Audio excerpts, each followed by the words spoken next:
Things are moving here at a crazy pace. Last week, when we met, we spoke a bit about the tragedy in Meron. I can't believe that was only a week ago. It just seems impossible to grasp. We've had so much drama happening in Israel ever since. It's been only a week, but what we saw in that time span was, first of all, the end of Netanyahu's designated period to try and form a government, and then a decision by President Rivlin to offer Yair Lapid the opportunity to form a government, and that started in the middle of last week. And we are now in the midst of coalition negotiations between Yair Lapid and Naftali Bennett, which could maybe lead to the formation of a new government this time. And who knows, maybe by the time we meet next week for our last session, it will be with a different government. I wouldn't be shocked if if that would happen. Um, but we'll see. I mean, let's not, we'll get there. And in addition, we had a series of very significant security events taking place, mostly in Jerusalem.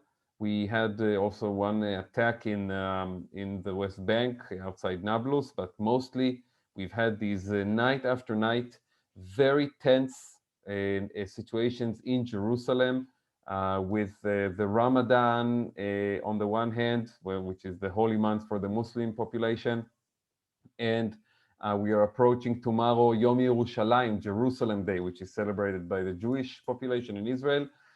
You combine those two events together, and it's the perfect ingredients for a real storm. And things are not looking so great right now. I have to say, we've had these 48 straight hours of violence ever since Friday, basically. Friday was the worst of it. We had over a very, very tense night. I think more than 300 Palestinians who were wounded. We had dozens of our police officers who were injured. Some of them needed to be treated in the hospital. And then we had again last night on Saturday another round of clashes. All of this is around the old city in Jerusalem. And it was less violent than Friday night, but still a lot of difficult and tense pictures emerging from Jerusalem. We also saw something that I was afraid could ignite a broader fire in the region, which was these pictures that emerged. I'll try to see if I can show you of our police officers dispersing a crowd inside the Al Aqsa mosque, what we call Temple Mount. And they're doing it using stun grenades and other equipment that you use to disperse crowds. But in this case, you do it at a place that is extremely sensitive and volatile to begin with. And you know, it's a very, very dangerous place. We know very well that in our history here in Eretz Israel, time after time, Jerusalem was the center of great violence that then spread to the entire land. This starts even before the foundation of the State of Israel. You go back to the 1920s and 30s. And of course, the Second Intifada, we all know that it started with clashes in Jerusalem 21 years ago. I really hope that what we are witnessing right now is not going to grow into those kinds of proportions. And I think there is a sense today, Sunday, and when I'm speaking with you here in Israel, of course, we are past 6 p.m. But I think there is a sense here that things are a bit calming down, that we are getting some of it under control, and that, you know, Saturday was a bit better than Friday, and we can hope that tonight will be a bit better than yesterday. And as I said, you know, things really are moving at a fast pace. There is also a sense that all of this drama in Jerusalem, and all I have to tell you, it's also spreading to my area, to the Gaza border area.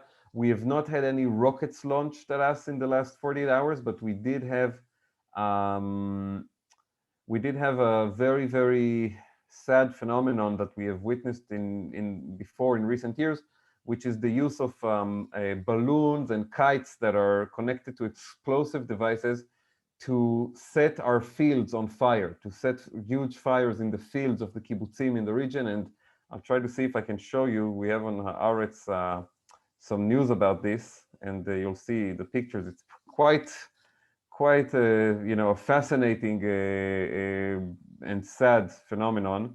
Here, let's try to do a screen share, and I'll show you some pictures of this. Just a second. Share screen. Share. Here, can you see it? So this is from yesterday. Arson balloons from Gaza sparked 10 fires in Israeli fields. And, you know, this is from basically this weekend. You know, this is a field in one of the kibbutzim in the region. You see this balloon approaching it from the sky, landing in the middle. As it touches the ground, it goes on fire. And then you need to send the fire department to, and it's hard to explain to them where to go. Go to the wheat field of kibbutz such and such. It's quite a crazy phenomenon. And here is one of the, this is, you see how they prepare it in Gaza. This is a picture from inside Gaza. Oh, you see this guy, how he's preparing the explosive balloons. They write some message on them. They fill them with, it's very primitive, you know, with some gas and some kind of an igniter, and they put it in the air with helium, and when it lands, it causes all this damage. So yeah, we are dealing with this tense situation, but that's not the main issue I'm going to talk about today. I just had, just like, you know, last time, to give a bit of an introduction, because I can't completely ignore the news around, and I assume people will have some questions about it. In fact, I see already in the chat, two people send me private messages with questions. I do encourage you to send messages also in the broader chat, because then people can see what has already been asked and want to ask the same question. But the main issue we're going to talk about today is the we're going to talk about what's happening in the Arab society in Israel, specifically very interesting changes that are happening with regards to women in the Arab society in Israel, and also that have to do with the broader political landscape. This is a very, very interesting moment in Israel. And I want to start actually with another thing that happened today in the news, and that represents the big change that is happening right now in Israel with the place of the Arab society in our politics. So as I said in the beginning, we have right now two former partners turned into rivals of Prime Minister Netanyahu, who are now trying to form a government after he has failed to do so. And those are Naftali Bennett and Yair Lapid. Naftali Bennett, the leader of Yamina party, which has now 6 seats in the Knesset, and Yair Lapid with his 17. And up until a few years ago, both Yair Lapid and Naftali Bennett completely ruled out political cooperation with the Arab parties in the Israeli Knesset. If I'll open just again a graph that we've seen before of the election results, and I'll show you exactly which parties I'm talking about. Just a second, where do I have this? The numbers. Basically, right now we have in our Knesset 10 seats that went in the last election to the Arab parties, and it was complete taboo to even consider political cooperation with them. Certainly for Bennett, who, his party is a right-wing party, and they always said, these are the Arab politicians, they are terror supporters, and they are anti-Zionist, and there is nothing we can do with them, etc., etc. There's no way to work together. And yet today, there was a news story that we reported in Haaretz that basically said that Naftali Bennett met with Mansour Abbas. Mansour Abbas is the leader of the United Arab List, which is an Islamist party. I covered them a little bit when we went through the election results a few weeks ago. And Naftali Bennett met with him to discuss with him the possibility of getting his party's cooperation for forming a government. This is unprecedented, and in fact, it's not even their first meeting. They already had a meeting a week ago when Bennett just began the process of trying to form a government as it became apparent that Netanyahu failed. And now, for the second time, they are meeting, and Bennett is trying to convince the leader of an Arab party in the Knesset to support him for prime minister. Basically, we have not had a government here in Israel that involves the Arab parties at any level since 1992, which is when Yitzhak Rabin, as the leader of the Labour Party, decided to get the support of the Arab parties. Back then, they were much smaller. They had only 5 seats, and they helped Labour under Rabin's leadership to form a government. And this was used against Rabin in the far-right incitement against him that ultimately led to his murder. You would often hear his opponents say he is leading an illegitimate government. Why? Because it doesn't have a Jewish majority. Basically, because his government, in order to reach a majority in the Knesset, relied on the support of the Arab parties. This was used against him very strongly. And it's not a coincidence that it's been almost 30 years now, and no other prime minister in Israel has ever enlisted the Arab parties to support forming a government. But now things are different. And we are suddenly seeing even Naftali Bennett, who is an ideological right-wing leader, trying to win the support of an Arab politician in order to become prime minister. What has happened? How does this change occur? Well, there are several factors I want to mention. But first, let's get some numbers and some kind of big picture on the table so we know what we are discussing. Overall, in Israel, the Arab population is approximately 20% of the total population of the country. 20%, 1 in 5 Israeli citizens is an Israeli Arab.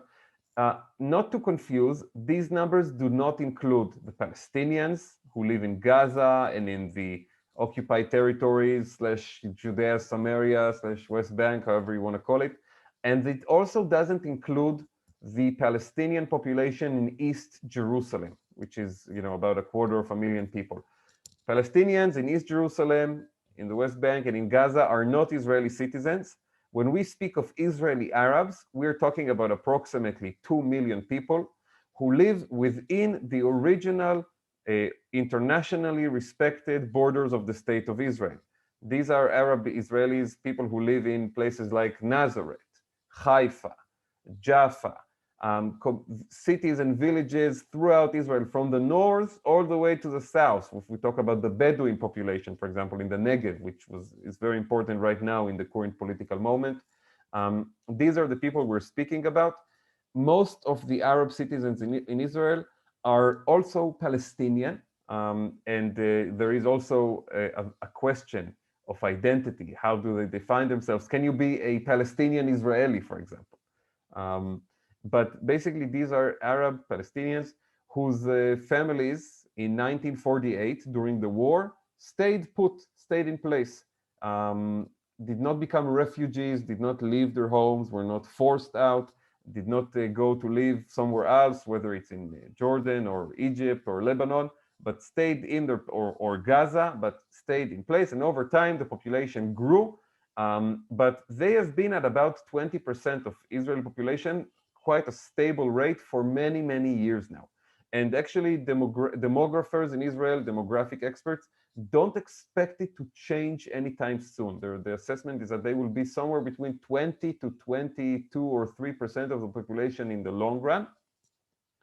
There are divisions within the Arab population. I'm not going to go into all of the numbers, but the vast majority of Arab Israelis are Muslims, and they are specifically Sunni Muslims. There is a divide in the Muslim world, in the Islamic world, between Sunnis and Shiites.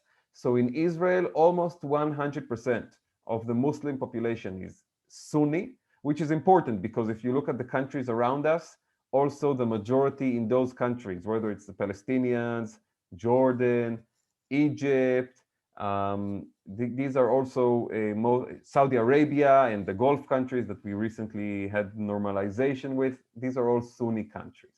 Whereas our main enemies today, from the Israeli point of view, Iran and Hezbollah, these are Shiite entities.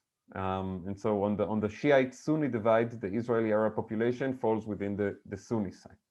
And then there are also minority groups, religiously or ethnically, within the Israeli Arab population.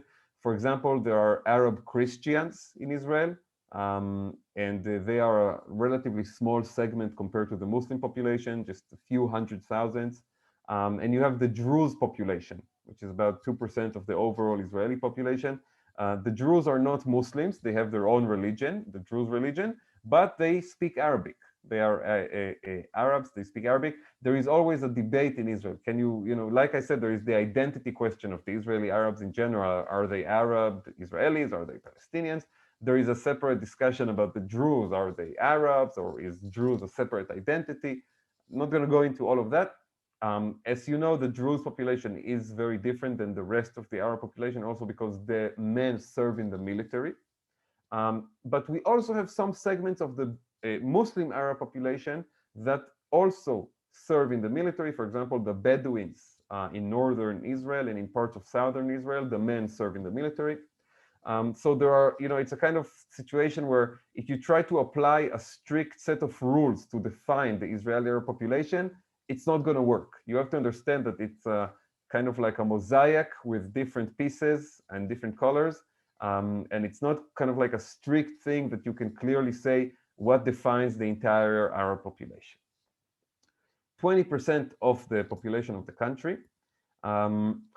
And unfortunately, historically, the Arab sector in Israel has been one of the two most poor and the least integrated sectors of Israeli society, together with the ultra-Orthodox. We spoke quite a lot in recent weeks in our meetings about the trends that are happening in Israel around issues of religion and state, and about the growing anger that exists among large segments of Israeli society over the political power of the ultra-Orthodox parties. And one thing that has allowed the ultra-Orthodox to amass this political power over the years is the fact that, except for this one small government that I mentioned of Yitzhak Rabin, those 3 years, throughout our history, the Arab parties were considered outside of the political game. Yes, they could run for the Knesset, and they could win seats and have representation even in the Knesset committees, but they were never seen as kosher for the formation of a government. Now, imagine that you have a political competition in a country between two distinct groups. You can do left wing and right wing, or you can do secular and religious, or you can do Netanyahu supporters and Netanyahu opponents. It doesn't really matter. And then one of the competing teams automatically discounts 20% of the total population. This will, of course, give a clear advantage to the other side. And this is what has happened time and again, especially in the last 2 years with our 4 election cycles. I mentioned in our first meeting that one of the things that amazingly happened is that in 2 of the 3 election cycles that we had in 2019 and 2020, the anti-Netanyahu forces won a clear majority, but then failed to form a government. And that led to new elections. And why did they fail to form a government? Because they ruled, not all of them, but some forces within the anti-Netanyahu coalition ruled out cooperation with the Arab parties. And as a result, they couldn't reach the numbers you need for a majority. And this has been something that has really been tying the hands of the liberal forces in Israel behind their own back for many years now. Because for the more conservative side, or for the pro-Netanyahu side, cooperation with the ultra-Orthodox parties is seen as the most logical and reasonable thing to do, even though the ultra-Orthodox population mostly, by large, does not serve in the military. And even though there are segments of the ultra-Orthodox population that oppose the very Zionist idea, of course, they are in favor of taking budget from the state, but they have an ideological problem with the state, its own essence. But this was never an issue for Netanyahu or for other leaders who wanted to work with the ultra-Orthodox parties. Whereas the Arab parties were basically seen as, they are not part of the game. Now, there are reasons for this. It's you can say, oh, it's just racism, but it's more complicated than that. Because, if you just follow the week-to-week events that happen between our meetings, and when we met 2 or 3 weeks ago, I told you I had a rough weekend because we had the rockets launched at my kibbutz. You might remember that. And today we meet, and I tell you about riots and violence in Jerusalem, and about the fields burning in my area. So Israel has to deal constantly with very problematic security challenges, and there is a sense, there is a fear that is, of course, used by some politicians as well, that a government that would rely on the support of the Arab parties would be in a tough spot when it came to deal with those challenges. That basically, such a government would not have a majority support, for example, for attacking Hamas in Gaza, or would not have a majority support for taking an offensive against Hezbollah in Lebanon if we had to. Now, in my opinion, I find, but again, this is just my opinion. It's not, something that is definitive. I find this argument not very convincing because in Israel we also have a loyal opposition, and if you have a government that doesn't have a majority for a necessary military step, you can count on the opposition most of the times to come and give that support. And historically, we've had, Likud governments and labor governments that when they decided that there was a need to go to war and we have exhausted other options, they had the support of the other side. When the Labor Party led Israel into the Six-Day War in 1967, Menachem Begin, as the leader of Likud, as the leader of the opposition, joined an emergency government without getting a cabinet position. He didn't ask. Usually when we have a party joins a coalition, what do they get? They get cabinet positions. I want to be Minister of Defense, I want to be Minister of Finance. He joined the government without any portfolio, just to support it. 15 years later, when the Likud under Menachem Begin led Israel to the first Lebanon war, which was very controversial and opposed by almost half of the population, the Labor Party, then under the leadership of Rabin and Peres, supported from the opposition a lot of the moves that the government made. So we have this history, and then, when Sharon as prime minister dealt with the second intifada, the Labor Party joined him in a unity government. So I'm not very convinced by this argument about the inherent weakness of a government that will have the Arab parties as part of it, but I have to present it to you because it's a big deal here in Israel. A lot of people are convinced by this. A lot of people believe such a government won't be able to deal with the challenges. And there is this sense of unease with it. And so, over time, we've basically had this reality where the Arab parties were left out. Things began to change in the last 2 years. We did have several attempts to have some kind of political cooperation with them that didn't really pan out.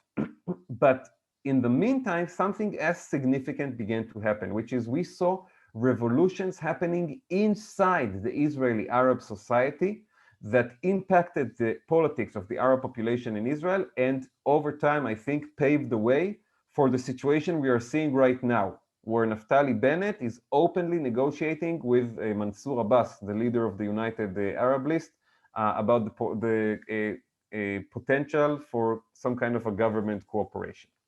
What has happened in the Israeli Arab society over the recent years? We are looking at several fascinating trends. First of all, this is a trend that has to do with demographics, and I said earlier that demographic experts don't expect the Arab Israeli population to become much more than the 20% it has today, because what we are seeing is a drop in birth rates among the Arab society in Israel. If you look back 20, 25 years ago, the birth rates in the Arab society in Israel were quite similar to what you saw overall in the Middle East, which is an area in the world where people make much more children than in Western societies.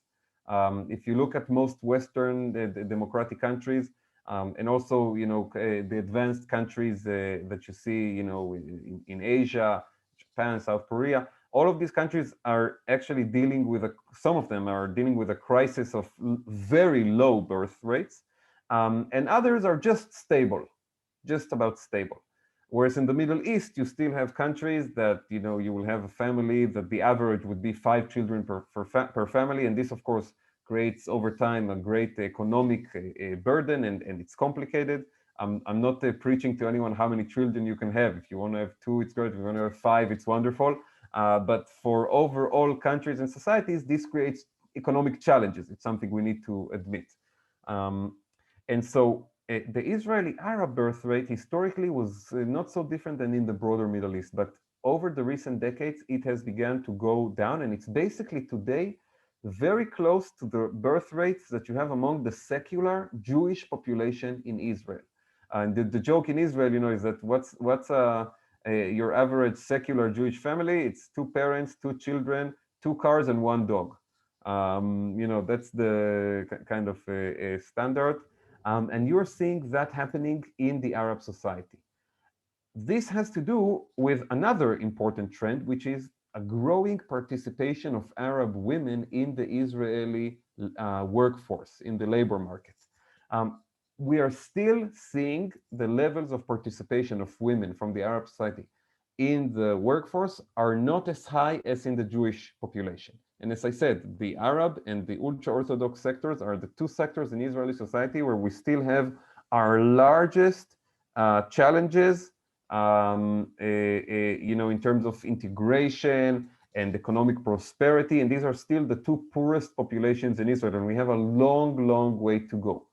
But having said that, we do see a clear trend of more and more involvement of women in the workforce and a growing participation also in the academic world, that more young Arab women are going to study in universities and in colleges and obtain an education that allows them to get better jobs.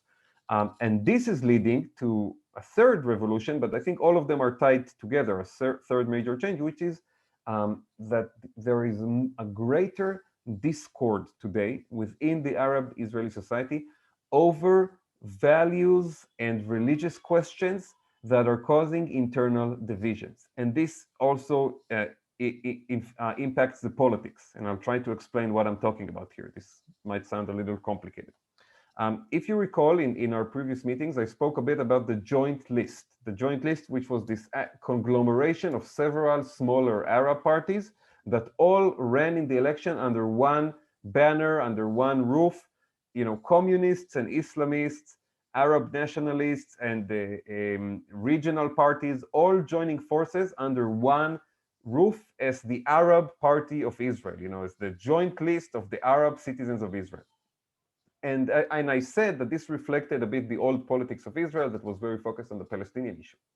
But today, in the last election, we saw the Arab joint list basically split into two different parties, a more secular leaning party, which is the joint list, they kept the name, and a religious conservative party, which is the Islamists, the United Arab List, under the leadership of Mahmoud Abbas. And this division happened mostly over issues that have to do with feminism and LGBT issues. The same issues that are, by the way, tearing apart societies all over the world today, Western societies and democratic societies and more traditional and conservative, you are seeing splits on these issues. Same thing is happening in the Arab society in Israel. One incident that made a lot of headlines and contributed to this breaking apart of the joint list is what we call in Israel the Tchina scandal. Did I talk about this when we? No, okay. Yeah, people will remember it. So I'm going to do a share screen, just a second. Just a second.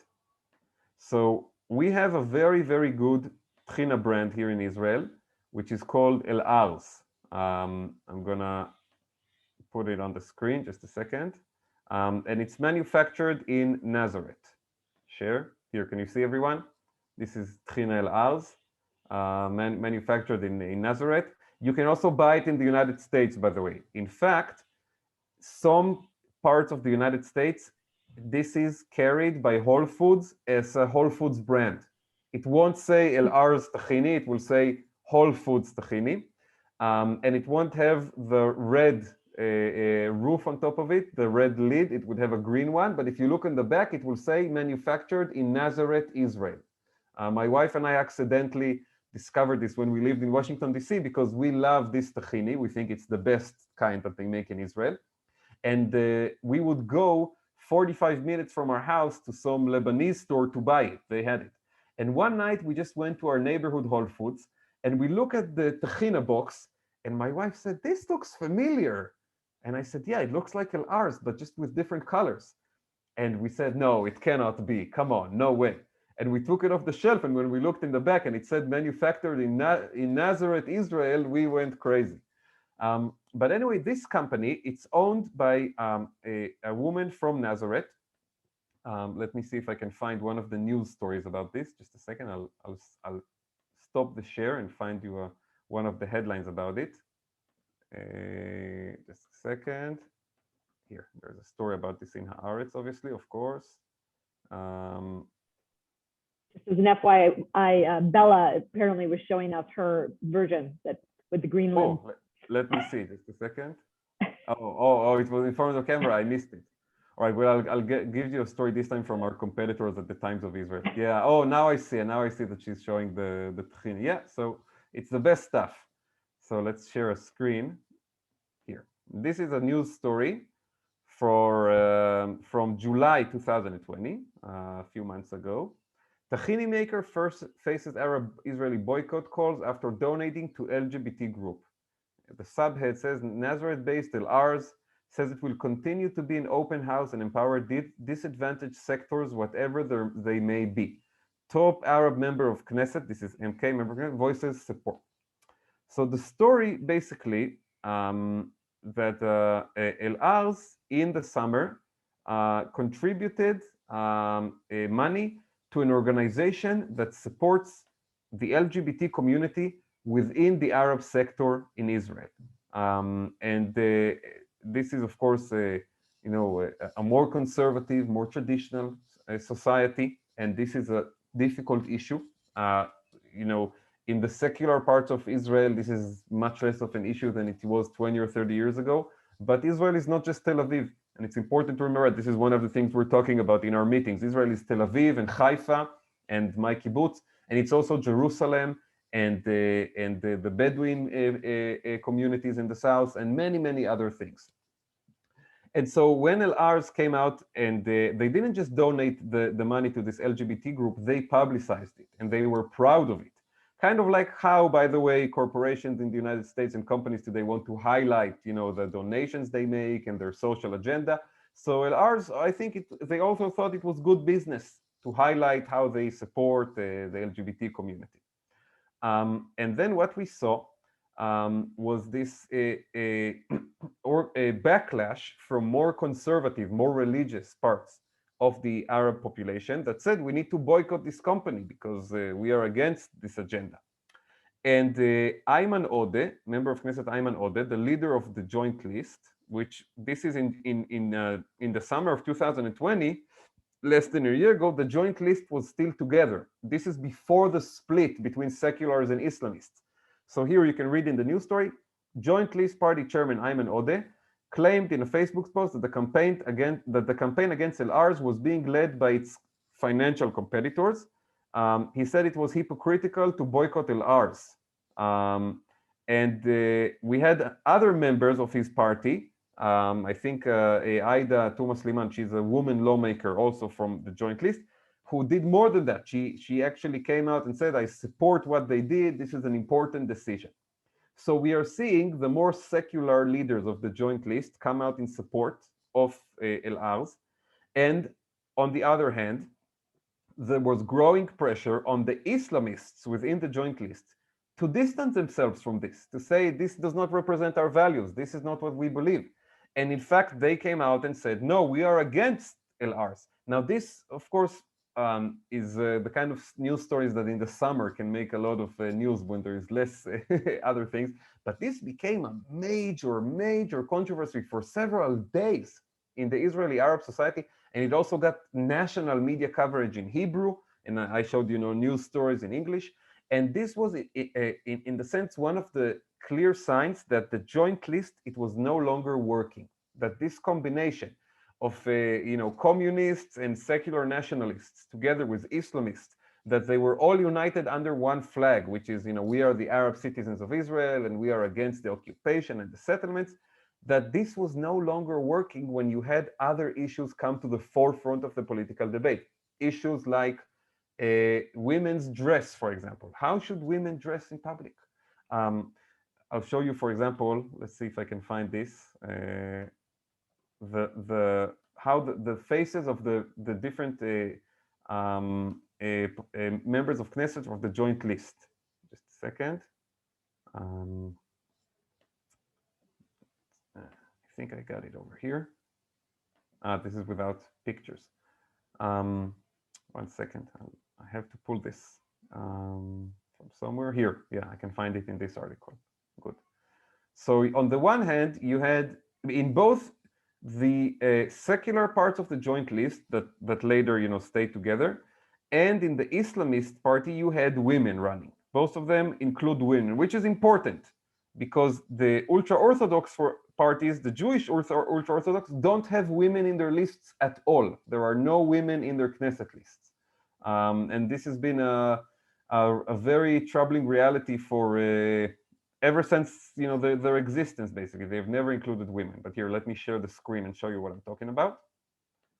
So what we're seeing here, this is a Hebrew news story, but we're seeing here, this is the list, the joint list members, and you have here Aida Thomas Liman and Hiba Yazbak and Sundus Saleh.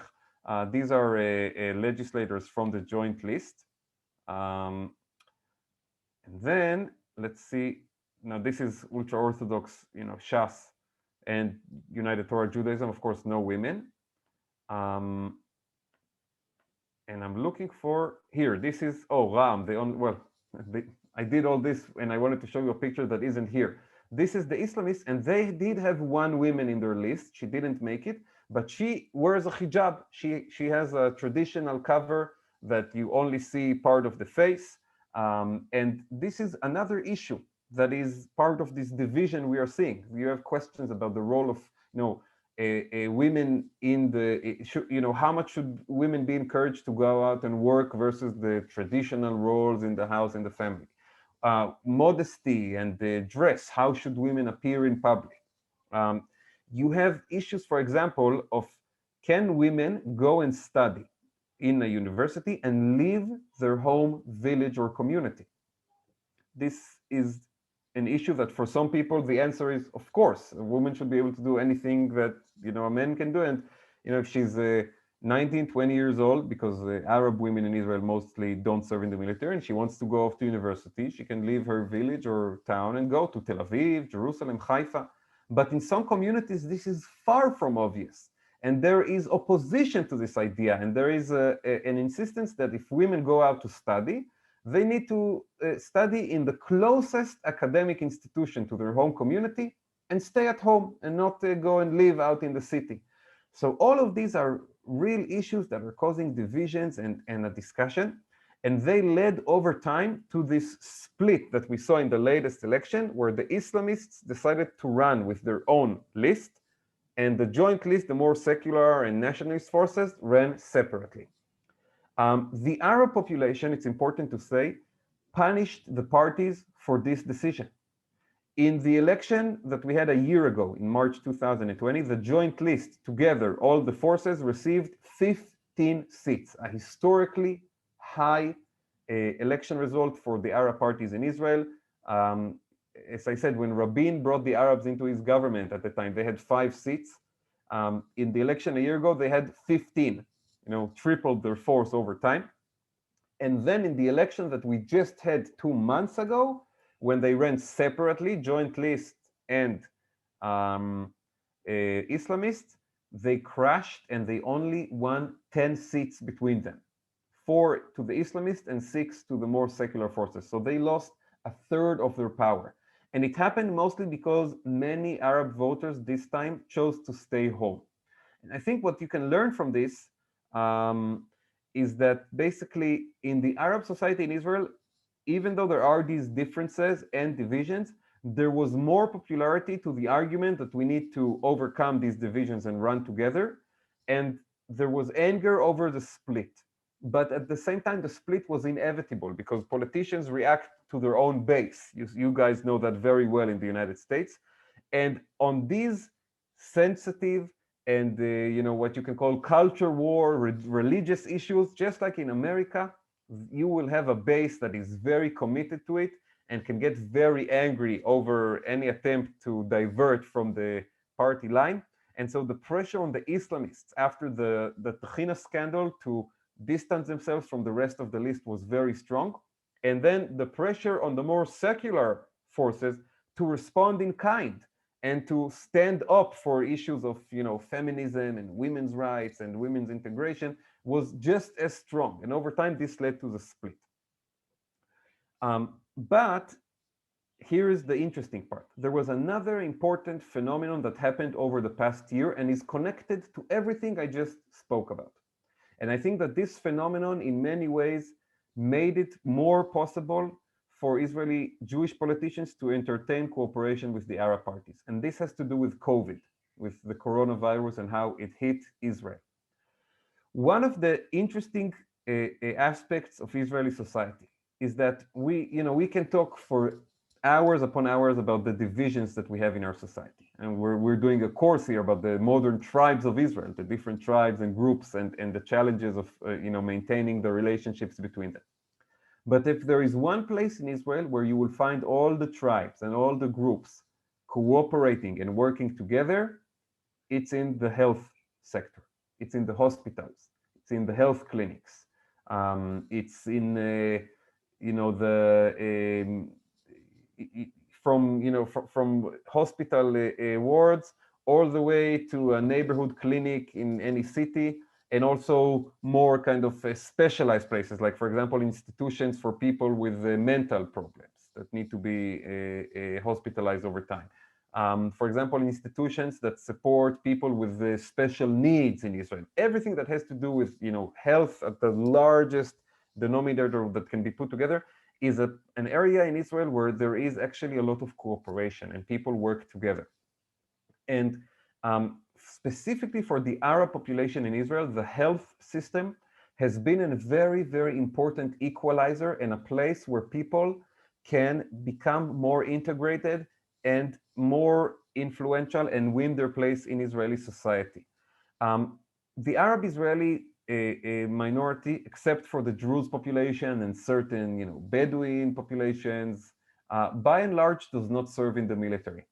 I personally, this is my opinion, believe this is to their own great disadvantage, because the military still has some role of a melting pot in Israeli society, not like it used to be, not like in the past, but still to some degree, it's a place where people meet and interact with people who are different than them.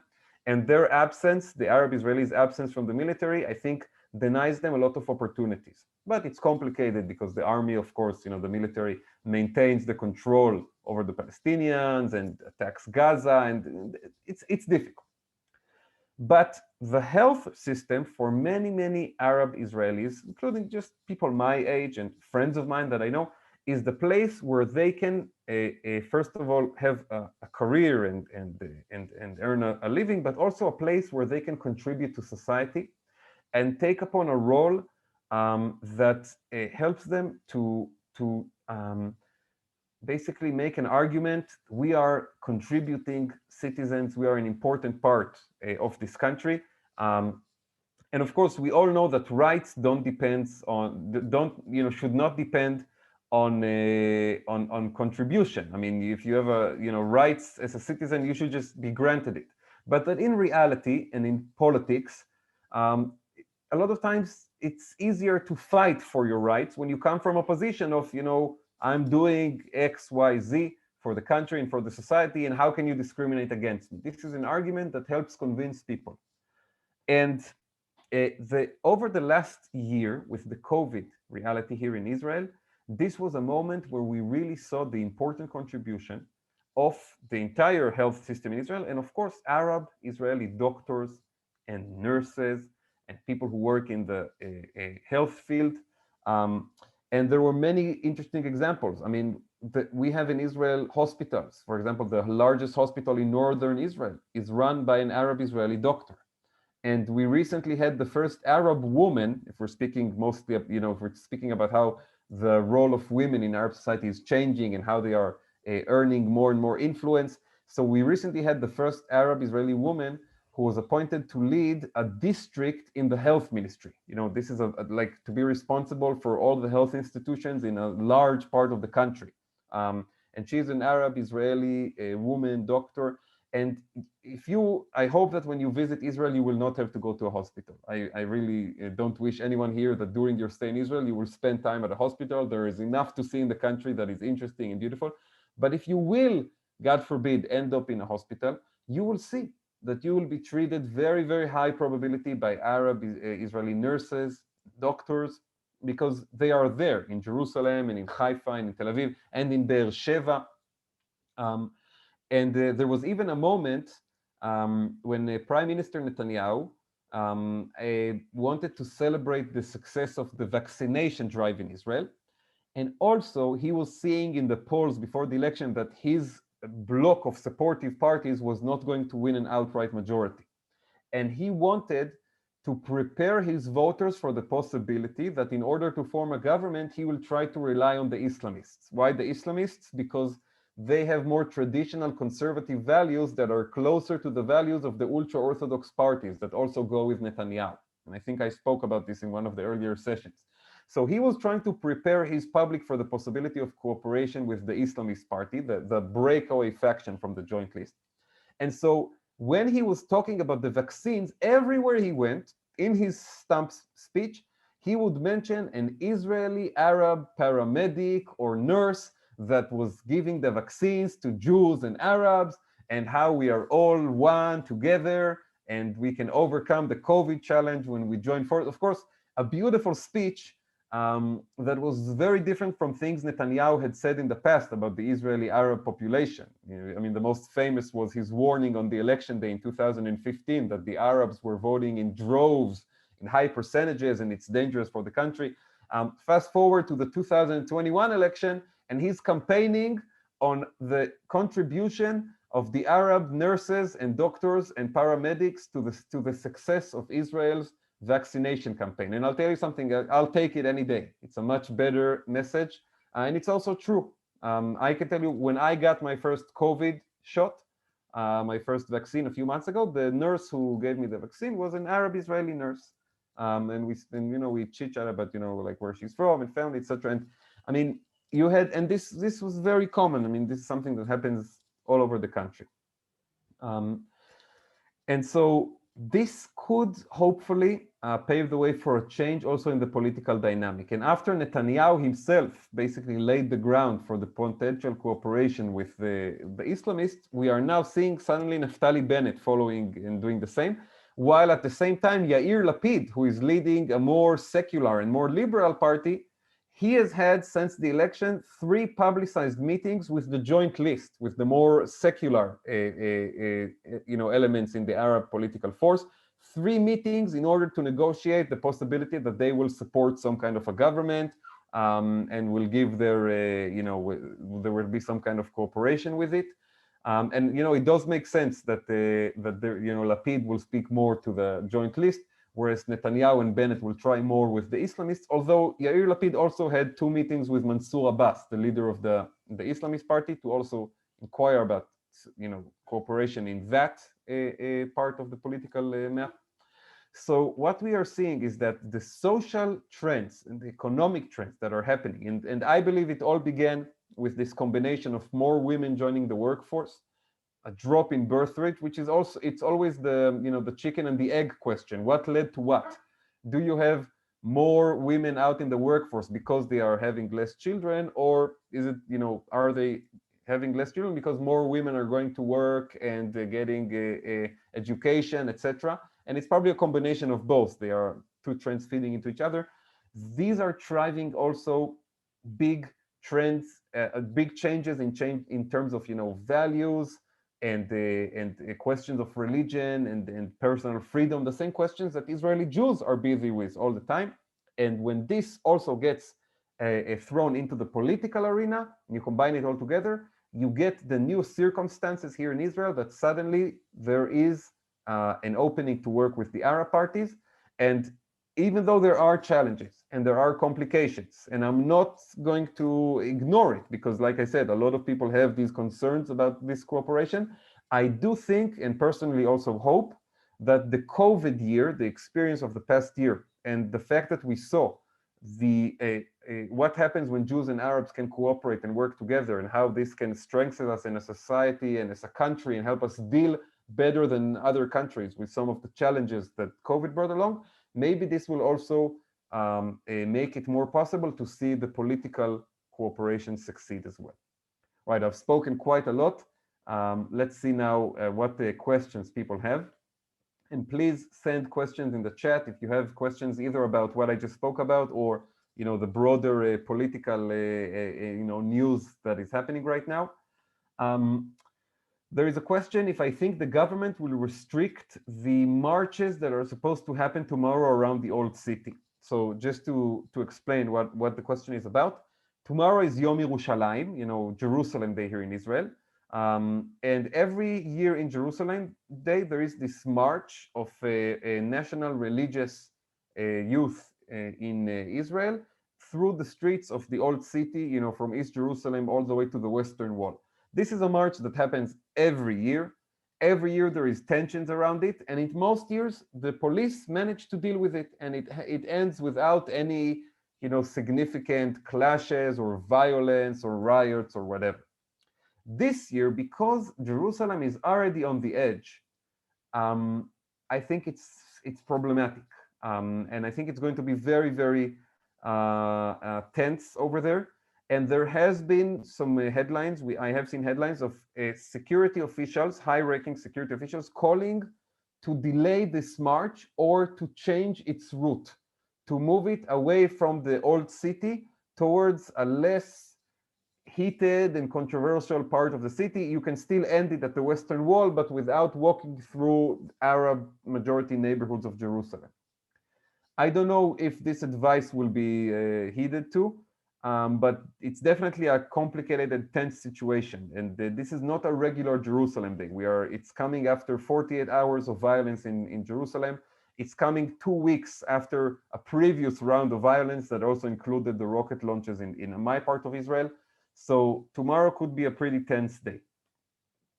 There was a question related to what I said about what happened overnight in Al-Aqsa, in Temple Mount, when we saw the Israeli police going in there, and there were these very violent clashes. And there's a question, how come there is Israeli police in Al-Aqsa or Temple Mount? This is, again, a complicated issue. I mean, this is the most complicated place in the world, the Temple Mount Plaza. It has its own rules. It's under Israeli, let's say, control, but Israel also recognizes the special status that Jordan has in Temple Mount. This is part of the Israeli-Jordanian peace agreement from 1994. But when it comes to policing, if there is violence, for example, I think on Saturday night, you had people from the Temple Mount area, from the Al-Aqsa compound, which is the taller part, throwing stones underneath, below, to the Western Wall area. So the police had to go in.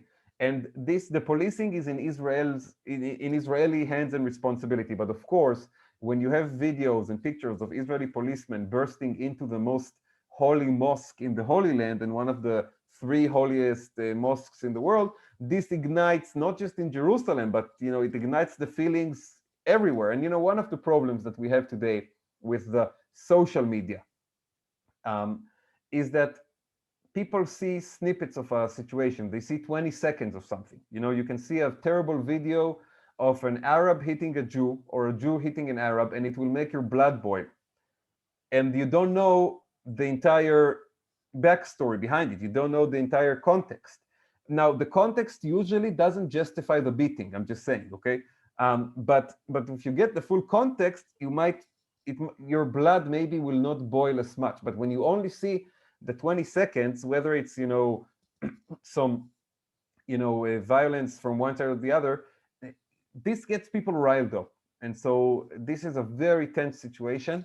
I'm going to share it here in the chat. We had a very smart article, I thought, published in Haaretz by Amos Ariel, who is the best national security analyst in Israel, the best writer on issues of national security and defense. And he wrote a great article basically explaining that there was a great lack of judgment on the part of the police in these events, not because of any deliberate attempt, but just not a good management of the situation. Because these events around Jerusalem, they happen every year, and yet not every year we have outbursts of violence that sweep through the city. So something went wrong here. So I'm sharing here Amos Harel's article, the police show glaring lack of judgment is his headline. And I hope that things will calm down. Now I have a question here. Would it be possible to have the next election be a runoff election with only the parties that made the cut from the last election? Well, you would have to change the law for that. And there are many, many different ideas about how to change the law to make our elections more efficient, because I think everyone agrees that 4 elections in 2 years is not efficient. We actually had a humoristic article in Haaretz this week with election reform ideas written by one of our brilliant young desk editors. And she, for example, proposed election by raffle. Basically, people go to vote, and then President Rivlin takes a random ballot box from one of the cities, shuffles it, and draws out the ballots, and this is the makeup of the Knesset. And she said it sounds crazy, but not as crazy as 4 elections in 2 years, and maybe election number 5 in the summer, if now Bennett and Lapid fail to form a government, right? Because the clock to the 5th election, guys, is ticking. Netanyahu failed to form a government. Now Bennett and Lapid have a few weeks to try to form a government themselves, and if they fail as well, we are going to election number 5, and then maybe we can try this idea that's been proposed here in the chat. But I do think that if there will be a government this time, and the chances are not terrible, it will include cooperation with at least one Arab party. And this will be a big, big deal, because as I said, it will be the first time in 30 years that we have a government formed with one of the Arab parties. And more significantly, this time it will not come from the left. It will not come from the Labour Party like Rabin. It will come from a center-right government. Bennett, Lapid, Gidon Saar, who, as I said, used to be a member of Likud and then left the party. These are the people who are now negotiating with the Islamist party for its support. And they are only doing it because up until 2 weeks ago, Netanyahu was doing it, and he was trying as well. So we are looking at an unprecedented situation. Whether that government will first of all be formed or not, I can't say for sure. Will it succeed over time? Will it be a good government? Will it be able to deal with difficult challenges? I can't say, but it will be groundbreaking, and maybe it will rewrite the rules of Israeli politics in a way that will now make the Arabs not kind of like on the sidelines, but partners in the political game like everyone else. Any other questions? People want to one last thing to send or write before we say goodbye for the week? All right. Well, thank you everyone for listening, and again, sorry that I was a bit late. We have another, I think, our last meeting next week on Sunday, right before Correct. Shavuot.